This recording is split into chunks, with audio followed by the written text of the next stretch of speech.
Justin Fields was picked off twice. The passing game couldn't take off, and they were out their leading wide receiver, Chris Olave, due to the coronavirus pandemic. Travion, I know you love the big plays. How about a 52-yard touchdown to break the freshman rushing record of two-time Heisman winner Archie Griffin? Ninth-ranked Ohio State will host Tulsa after a devastating loss to Oregon in the home opener. I'm going to take TCU to cover. They're the best cover team. Too long of a spread. It's the longest in the college football playoff era. It's too long for a TCU team that has played in tight games all season. This is going to be a statement game. I don't think just winning by 17.5 is enough for the Buckeyes.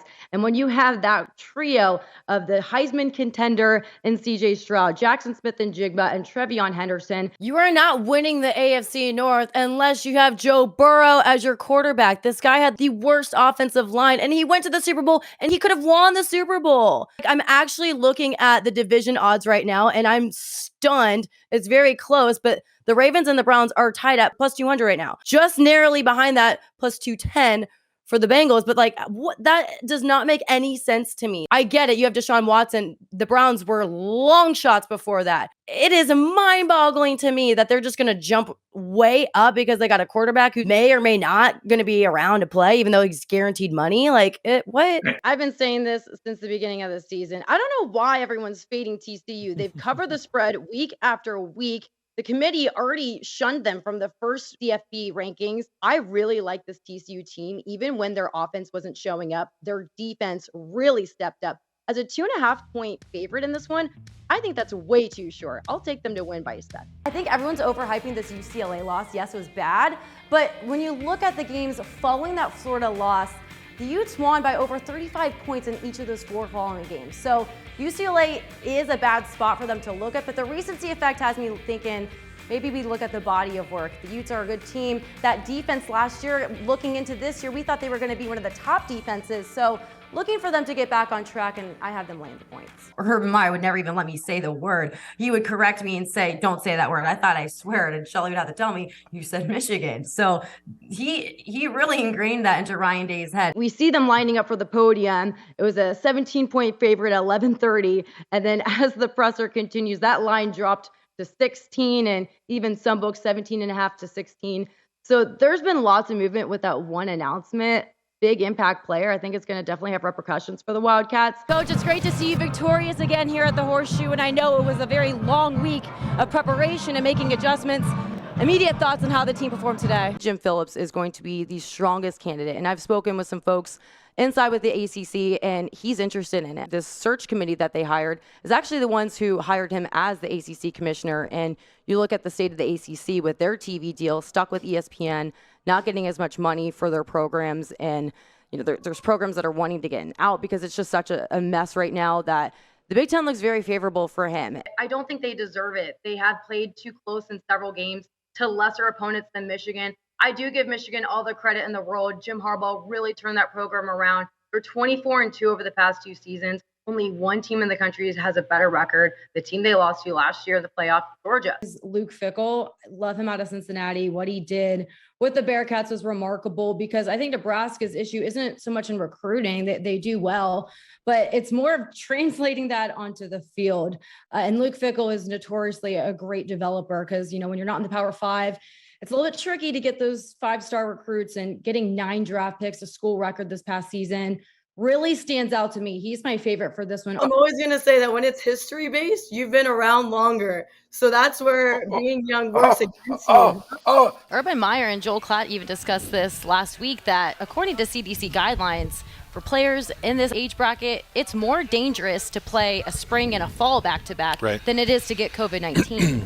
So, if we're talking about the safety of the players, I definitely think he was very interested in going to the NFL, but was the NFL very interested in giving him an offer? And so that's where I thought the story died. Auburn is a 15-point underdog at home with a total of 47. Georgia has allowed less than 5 points a game through the first 5 games, and they haven't even allowed a single point in the last 2. Colin, you wrote on this yesterday. Auburn's offense scored 15 of 16 attempts in the red zone this season. Do you think Auburn can keep that going against Georgia's top-ranked defense? Yeah, this was my best bet. I think this one's actually about the rushing game. You have Blake Corum in there. He is the highest-ranked Heisman candidate that is not a quarterback. He's had over 124 rushing yards in the past 3 games.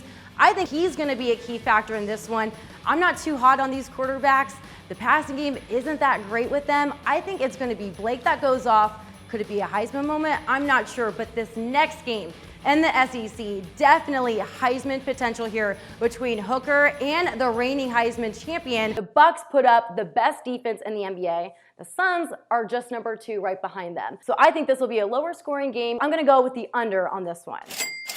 As Steph Otey joins us in Indianapolis, assess the way that they looked throughout the course of this game. That's a tough one because they've only played 6 games. And when you think about all these other teams, they've had a lot more live game reps. Coach Day talked about that a lot. In fact, that was the first thing he said right when the ceremony took place. He knew this was going to happen. He knew it was going to be a tough game. So if football really isn't your thing, you can still get into Super Bowl betting by taking the halftime show. What will be the first song played? How many wardrobe changes will there be? For a school of just under 2,500 students, the Peacocks certainly know how to pack in a crowd for this historical run. You had your first interception at Michigan State, and you said you've had mixed feelings on it. Yeah. Did it almost come as a relief? Yeah, I mean, individually, lots of national attention, even Heisman talk. Does that get to you at all? Do you internalize that in any way? Last year in the shoe, end zone, strips the ball away from the tight end. It's big plays like that. Why you want to go to Ohio State. They had you at Woody Hayes, and you were giving a speech. What were those words of wisdom you gave to the team? and I feel like we built on it as well. So, new coach Ryan Day, you've worked with him before. What are you seeing from him this season that you're really enjoying? Day did confirm that he will not be making any changes at quarterback, sticking with CJ Stroud. You talked about wanting to replace the Bosa name. Is that still on your mind all the time? Last week, Michigan had you very well covered, sometimes 2, 3 guys on you. Some media outlets are saying that might have exposed the blueprint as to how to cover you. Is there a cheat code? It's not too bad. It's not pouring. It's kind of slick. I mean, I can feel it just as walking down on the turf.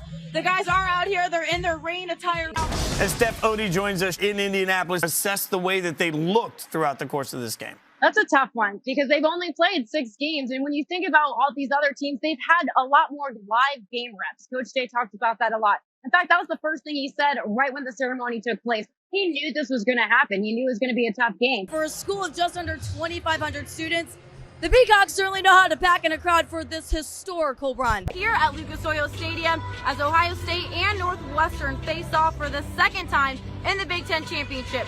Stay tuned for everything behind the scenes right here on Fox. From Columbus, I'm Stephanie Otey, and I'll see you at kickoff.